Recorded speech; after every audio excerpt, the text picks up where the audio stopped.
حاضرین مجلس، کل کے درس میں آپ کے سامنے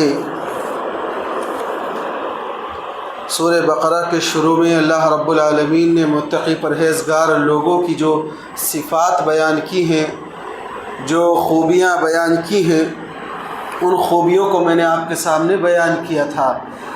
اللہ رب العالمین نے ان کی خوبیاں بیان کی ہیں اور بتایا ہے کہ اللہ سے ڈرنے والے جو لوگ ہوتے ہیں وہ نماز کو قائم کرتے ہیں، غیب کی باتوں پر ایمان لاتے ہیں، اور ہم نے انہیں جو کچھ بھی عطا کیا ہے، دیا ہے اپنی جانب سے، وہ اس میں سے خرچ کرتے ہیں، اور نبی کریم صلی اللہ علیہ وسلم پر اور آپ سے پہلے جتنی بھی آسمانی کتابیں اللہ رب العالمین نے دیگر انبیاء کرام علیہ السلام پر اتاری، ان پر بھی ایمان رکھتے ہیں، اور آخرت کے دن پر بھی ایمان رکھتے ہیں۔ اور اللہ رب العالمین نے فرمایا کہ یہی لوگ اللہ رب العالمین کی جانب سے ہدایت پر ہیں اور یہی لوگ کامیاب ہیں۔ اس کے بعد اللہ رب العالمین نے کفار کا ذکر کیا، پہلے متقی پرہیزگار لوگوں کا ذکر کیا اللہ رب العالمین نے، اس کے بعد اللہ رب العالمین نے کفار کا ذکر کیا اور ان کے بارے میں فرمایا ان الذین کفروا سواء علیہم اانذرتہم ام لم تنذرہم لا یؤمنون، کہ اے نبی کریم صلی اللہ علیہ وسلم، جنہوں نے کفر کیا آپ ان کو ڈرائیں یا نہ ڈرائیں، ان کے لیے برابر ہے، وہ ایمان نہیں لائیں گے۔ ایمان کیوں نہیں لائیں گے؟ اس کی وجہ اللہ رب العالمین نے یہ بیان کی، ختم اللہ علی قلوبہم وعلی سمعہم وعلی ابصارہم غشاوہ ولہم عذاب عظیم۔ اللہ رب العالمین نے فرمایا کہ وہ ایمان اس وجہ سے نہیں لائیں گے کیونکہ اللہ رب العالمین نے ان کے دلوں پر مہر لگا دی ہے، ان کے دلوں پر مہر لگا دی ہے، اور ان کے کانوں پر بھی اللہ رب العالمین نے مہر لگا دی ہے، اور ان کی آنکھوں پر پردہ پڑا ہوا ہے، اور ان کے لیے بہت بڑا عذاب اللہ رب العالمین نے تیار کر رکھا ہے۔ اللہ کے رسول صلی اللہ علیہ وسلم نے کوئی ایسا اسلوب یا کوئی ایسا طریقہ نہیں چھوڑا ان کو سمجھانے کے لیے، ان کو ہدایت کے راستے پر لانے کے لیے۔ اللہ کے رسول صلی اللہ علیہ وسلم ہر طریقے سے ان کو سمجھاتے تھے، لیکن اس کے باوجود بھی وہ لوگ آپ صلی اللہ علیہ وسلم کا استہزاء کرتے تھے، یعنی مذاق اڑاتے تھے، آپ صلی اللہ علیہ وسلم کو برا بھلا کہتے تھے۔ آپ صلی اللہ علیہ وسلم قرآن کی آیتیں پڑھتے تھے تو وہ آواز بلند کیا کرتے تھے، شور و غل کیا کرتے تھے تاکہ دوسرے لوگ قرآن کو نہ سن سکیں۔ آپ صلی اللہ علیہ وسلم جب دعوت و تبلیغ کے لیے نکلتے تھے مکہ کی گلیوں میں تو وہ لوگ آپ صلی اللہ علیہ وسلم کے پیچھے پیچھے گھوما کرتے تھے، کوئی آپ کو پاگل کہتا تھا، کوئی آپ کو ساحر کہتا تھا، جادوگر کہتا تھا، کوئی آپ کو مجنون دیوانہ کہتا تھا، طرح طرح کے الزامات آپ صلی اللہ علیہ وسلم پر لگائے جاتے تھے۔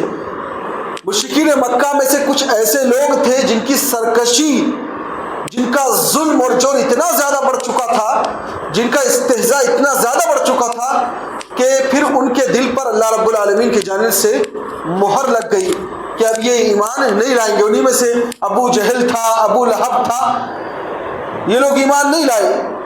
انہوں نے آپ صلی اللہ علیہ وسلم کو ستانے میں، آپ صلی اللہ علیہ وسلم کو پریشان کرنے میں کوئی کسر نہیں چھوڑی۔ اس لیے اللہ رب العالمین نے ان پر اور ان جیسے جتنے لوگ تھے سب پر اللہ رب العالمین نے مہر لگا دی۔ اللہ رب العالمین نے اسی لیے فرمایا کہ ان کے دلوں پر مہر لگ گئی ہے۔ اب مہر لگنے کے بعد یہ لوگ ایمان نہیں لائیں گے، ان کی آنکھوں پر پردہ پڑا ہے، یہ حق کو باطل اور باطل کو حق سمجھتے ہیں، اس وجہ سے اب یہ لوگ ایمان نہیں لائیں گے۔ ایک مفسر نے اس کی تفسیر میں لکھا ہے، ختم الرسائل اغلاقها وختم القلوب سمها، خط کو جب روانہ کیا جاتا ہے تو اس پر اسٹیمپ اور مہر لگا دی جاتی ہے کہ اب اس کو کھولا نہیں جائے گا، اس میں باہر سے کوئی چیز اندر داخل نہیں ہو سکتی، اس پر مہر لگ چکی ہے، اسے کھولنا اب جائز نہیں ہے، اس لیے اس پر اسٹیمپ لگا دیا جاتا ہے۔ تو ایک مفسر نے لکھا ہے کہ ختم الرسائل اغلاقها،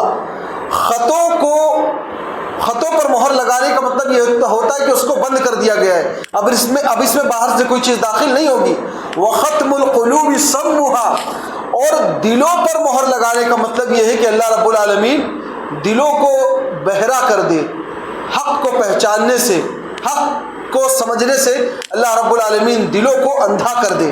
دلوں کو اللہ رب العالمین اندھا کر دے. تو جن کا دل اندھا ہو جاتا ہے وہ حق کو نہیں پہچان پاتے, حق کی تمیز نہیں, حق اور باطل میں تمیز نہیں کر پاتے. اس کے بعد اللہ رب العالمین نے منافقین کا ذکر کیا.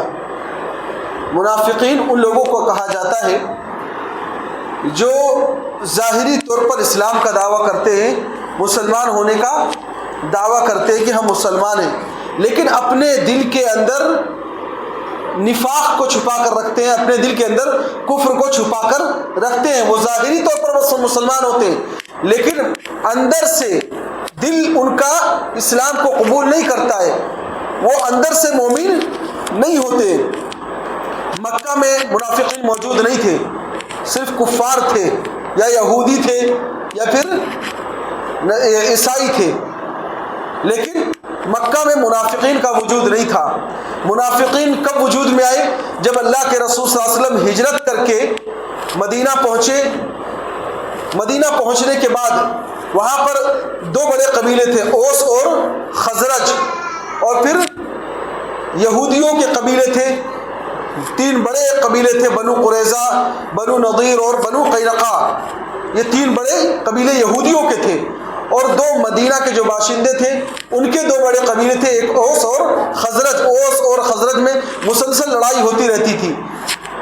مدینہ کے لوگ آپ صلی اللہ علیہ وسلم کے آنے سے پہلے عبداللہ بن ابی بن سلول جو منافقوں کا سردار تھا اس کو اپنا سردار بنانا چاہتے تھے مدینہ کے لوگ, لیکن جب آپ صلی اللہ علیہ وسلم ہجرت کر کے مدینہ تشریف لائے اور ایک بڑی تعداد نے اسلام قبول کر لیا اور مسلمانوں کی طاقت مدینہ میں وجود میں آئی, مسلمانوں کی زیادتی ہو گئی مدینہ میں, تو پھر تمام لوگوں نے اس بات پر اتفاق کیا کہ اب رسول اکرم صلی اللہ علیہ وسلم کو ہم اپنا سردار بنائیں گے, آپ صلی اللہ علیہ وسلم ہمارے رہبر اور ہمارے رہنما ہوں گے.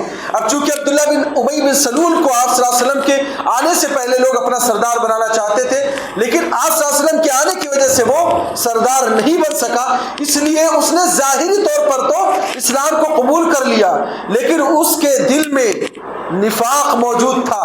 وہ ظاہری طور پر اسلام لے آیا لیکن اندر سے وہ اس مسلمان نہیں تھا. اس کے جو پیروکار تھے, اس کے جو ماننے والے تھے, انہوں نے بھی یہی کیا کہ ظاہری طور پر انہوں نے اسلام کو قبول کر لیا لیکن اندر سے وہ مسلمان نہیں تھے. وہ لوگ مسلمانوں کے خلاف پروپیگنڈا کیا کرتے تھے, مسلمانوں کی برائیاں کرتے تھے, مسلمانوں کے پیٹھ پیچھے مسلمانوں کے خلاف سازشیں کیا کرتے تھے, اور جب ان کو بلا کر پوچھا جاتا کہ تم ایسا کیوں کرتے ہو تو وہ کہتے ہم تو یوں ہی بس ہنسی مذاق کیا کرتے ہیں. اسی لیے انہوں نے مسجد زرار کی بھی تعمیر رکھی تھی جس کو اللہ کے رسول صلی اللہ علیہ وسلم نے جلانے کا حکم دیا, آپ نے سنا ہوگا. تو اس طرح سے منافقین وجود میں آئے. انہوں نے جب دیکھا کہ مسلمانوں کے پاس طاقت ہے, مسلمانوں کے پاس سب کچھ ہے, لہٰذا عافیت اسی میں ہے کہ اسلام کو قبول کر لیا جائے اور ظاہری طور پر ہم مسلمان ہو جائیں تاکہ مسلمان کو جو جو فائدہ حاصل ہو ہمیں بھی وہ فائدہ ملتا رہے. اس لیے انہوں نے اسلام قبول کر لیا. لہٰذا اللہ رب العالمین نے نبی کریم صلی اللہ علیہ وسلم کو اور مسلمانوں کو منافقین سے آگاہ کر دیا. اللہ کے رسول صلی اللہ علیہ وسلم جانتے تھے کہ ہماری صفوں میں کون کون منافق ہے. اب سوال یہ پیدا ہوتا ہے جب اللہ کے رسول جانتے تھے کہ کون کون منافق ہے تو پھر آپ صلی اللہ علیہ وسلم نے ان کو سزا کیوں نہیں دی؟ اس کی وجہ یہ ہے کہ اگر نبی کریم صلی اللہ علیہ وسلم منافقوں کو سزا دینے لگتے تو کفار کہتے, یہودی اور نصرانی پروپیگنڈا کرتے اور کہتے کہ دیکھو محمد صلی اللہ علیہ وسلم خود اپنے ساتھی کو قتل کر رہے ہیں اور اپنے ساتھی کو جان سے مار رہے ہیں. یہ پروپیگنڈا کرتے وہ لوگ, کیونکہ وہ لوگ ظاہری طور پر تو اسلام کا دعویٰ کرتے تھے.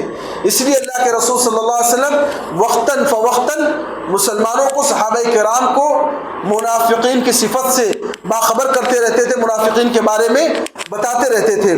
تو اللہ رب العالمین نے پہلے متقی پرہیزگار لوگوں کا ذکر کیا, اس کے بعد اللہ رب العالمین نے کافروں کا ذکر کیا اور ان کے بارے میں بتایا کہ اب ان کے دلوں پر, تمام کفار نہیں تھے, کچھ کفار بعد میں مسلمان ہوئے,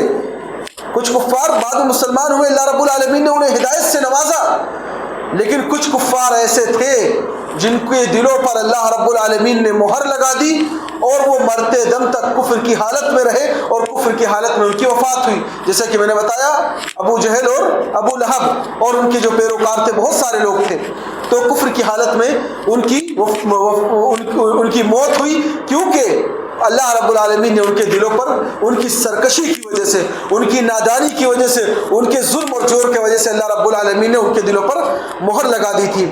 اللہ رب العالمین نے آگے فرمایا وَمِنَ النَّاسِ مَن يَقُولُ آمَنَّا بِاللَّهِ وَبِالْيَوْمِ الْآخِرِ وَمَا هُمْ بِمُؤْمِنِينَ کہ اب لوگوں میں سے کچھ لوگ ایسے ہیں جو کہتے ہیں کہ ہم ایمان لے آئے اللہ پر اور آخرت کے دن پر, وما ہم بمؤمنین, لیکن وہ ایمان نہیں لائے ہیں. اسی کو نفاق کہا جاتا ہے. زبان سے انسان آ کے دعویٰ کرے کہ میں یہ کر چکا ہوں, لیکن اس کو معلوم ہے کہ میں نے یہ کام نہیں کیا ہے. کوئی کہے میں مسلمان ہو چکا ہوں, کوئی کہے کہ میں ایمان لا چکا ہوں, لیکن اندر سے وہ اس کا دل جانتا ہے کہ وہ ایمان نہیں لایا, وہ مسلمان نہیں ہوا ہے. اسی کو نفاق کیا جاتا ہے, کہا جاتا ہے. ظاہری طور پر کسی اور چیز کا اظہار کیا جائے اور باطن میں کچھ اور چھپا کر رکھا جائے.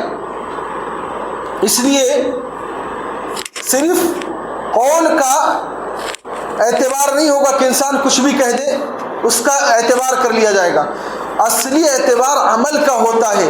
عمل سے پتہ چل جاتا ہے کہ یہ انسان سچا ہے یا جھوٹا ہے. منافقین کہتے تھے کہ ہم ایمان لے آئیں, لیکن ان کے عمل سے پتہ چل جاتا تھا کہ یہ منافق ہیں. نماز چھوڑ دیا کرتے تھے, نماز میں سستی کیا کرتے تھے, وعدہ کرتے تھے, وعدہ خلافی کیا کرتے تھے, امانتوں میں خیانت کیا کرتے تھے. مسلمانوں سے ان سب چیزوں کی توقع نہیں کی جا سکتی. ایک مسلمان کا صحابہ کرام کی زندگی میں یہ تصور کیا ہی نہیں جا سکتا تھا کہ ایک مسلمان ہو کر کوئی جھوٹ بول سکتا ہے, مسلمان ہو کر کوئی وعدہ خلافی کر سکتا ہے, مسلمان ہو کر کوئی امانت میں خیانت کر سکتا ہے. آج دیکھیے مسلمانوں کی حالت کیا ہے. مسلمان اپنے آپ کو مسلمان بھی کہتا ہے, ایمان کا دعویٰ بھی کرتا ہے, لیکن منافقوں کی ساری علامتیں مسلمانوں میں بھری پڑی ہیں. اسی وجہ سے وہ ہر جگہ ذلیل و خوار ہیں. جھوٹ تو بے تحاشا بولتے ہیں, بات بات پر جھوٹ بولنا مسلمانوں کی عادت ہو گئی ہے. وعدہ خلافی کرنا بھی مسلمانوں میں پایا جاتا ہے, امانتوں میں خیانت کرنا, اور بھی بہت ساری منافقین کی علامتیں, نماز میں سستی کرنا, کاہلی کرنا, یہ ساری چیزیں مسلمانوں میں آج پائی جاتی ہیں. آج مسلمانوں نے منافقوں کی روش اختیار کر لی ہے, جس کی وجہ سے وہ ہر میدان میں ذلیل و خوار ہیں. اگر مسلمان صحیح طریقے سے اسلام پر عمل کرنے لگے, صحیح طریقے سے اسلام کو فالو کرنے لگے, تو پھر اللہ رب العالمین ان کو کھوئی ہوئی عزت, ان کا کھویا ہوا مقام و مرتبہ پھر سے اللہ رب العالمین انہیں لوٹا دے گا اور واپس کر دے گا. آج مسلمانوں میں ایسی کون سی برائی ہے جو نہیں پائی جاتی؟ شرک و بدعات ان میں کوٹ کوٹ کر بھرا پڑا ہے. ایسی چیزوں کو انہوں نے اسلام میں داخل کر لیا ہے جس کا اسلام سے کوئی تعلق ہی نہیں ہے, اور اسلام سمجھ کر اس پہ عمل کیا جاتا ہے. اسلام نے جو تہوار یا اسلام نے جو عیدیں ہمیں دی تھی ان کو صحیح سے نہیں منایا جاتا, لیکن بدعتوں کے نام پر, خرافات کے نام پر, شرک کے نام پر جو عیدیں لوگوں نے اپنی جانب سے بنا لی ہیں اس کو لوگ دھوم دھام سے مناتے ہیں اور اسے اسلام کا حصہ سمجھتے ہیں. یہ سراسر نادانی ہے اور جہالت ہے, لا علمی کی وجہ ہے. اسی لیے کہا گیا کہ علم حاصل کرو, قرآن کو پڑھو, حدیث کو پڑھو, نبی کریم صلی اللہ علیہ وسلم کی سیرت کو پڑھو. جب ایک انسان نبی کریم صلی اللہ علیہ وسلم کی سیرت کو پڑھے گا, ایک مسلمان نبی کریم صلی اللہ علیہ وسلم کی سیرت کو پڑھے گا, تو اس کو نظر آئے گا کہ آپ صلی اللہ علیہ وسلم کی زندگی میں تو ایسی بہت ساری چیزیں تھی ہی نہیں جو آج کے مسلمانوں نے اپنے اندر داخل کر لی ہیں, جس کو اسلام کا نام دے دیا گیا ہے. لہٰذا ہمارے لیے ضروری ہے کہ ہم تحقیق کریں, چھان بین کریں. ضروری نہیں ہے کہ آپ جس خاندان میں پیدا ہو گئے, جس معاشرے میں پیدا ہو گئے, اور جس خاندان میں یا جس معاشرے میں دین کے نام پر آپ کو بتا دیا گیا کہ دین ہے اور آپ اسی پہ عمل کرنے لگے, تو اس کے بارے میں بھی قیامت کے دن آپ سے پوچھا جائے گا کہ آپ اس پر عمل کر رہے تھے, آپ نے تحقیق کی کہ عمل صحیح ہے یا صحیح نہیں ہے, درست ہے کہ نہیں ہے. لہٰذا ہم میں سے ہر ایک کی ذمہ داری بنتی ہے کہ دین پر جب ہم عمل کریں یا دین کے نام پر کوئی بھی عمل کریں تو ہم پہلے تحقیق کر لیں, چھان بین کر لیں کہ یہ عمل صحابہ کرام سے, اللہ کے رسول صلی اللہ علیہ وسلم سے, تابعین تبع تابعین سے ثابت ہے کہ نہیں ہے. اگر ثابت شدہ ہے یہ عمل تو اس کو کیجئے, ورنہ پھر اس سے دوری اختیار کر لیجئے, اسی میں آپ کے لیے بھلائی ہے. ورنہ پھر شیطان تو چاہتا ہی یہ ہے کہ آپ دین کے نام پر دوسری چیزوں کو کریں، دوسری چیزوں کو انجام دیں۔ آپ دیکھیے 15ویں شعبان کو کس طرح سے لوگ راتوں کو جاگ جاگ کے نمازیں پڑھتے ہیں، ان کی ساری نماز ضائع و برباد چلی جاتی ہے، کیونکہ اس کا دین سے کوئی تعلق ہے ہی نہیں۔ اپنی طرف سے آپ کوئی عبادت کو ایجاد کر لیں اور دین کا حصہ سمجھ کر اس کو کرنے لگے تو پھر اللہ رب العالمین اس پہ ثواب نہیں دے گا، بلکہ اس پر آپ کی پکڑ کرے گا۔ بات یہاں سے نکلی کہ مسلمانوں نے نفاق اپنے اندر پیدا کر لیا ہے، منافقین کی ساری علامتیں اپنے اندر پیدا کر لی ہیں، اسی وجہ سے وہ ذلیل و خوار ہیں۔ اللہ رب العالمین نے آگے منافقین کی اور بھی بہت ساری صفت بیان کی ہے۔ انشاءاللہ اگلے درس میں آپ کے سامنے منافقین کی ان صفت کو بیان کروں گا۔ اللہ رب العالمین سے دعا ہے کہ پروردگار عالم ہمیں منافقین کی صفات سے بچائے، آمین یا رب العالمین۔ السلام علیکم ورحمۃ اللہ وبرکاتہ۔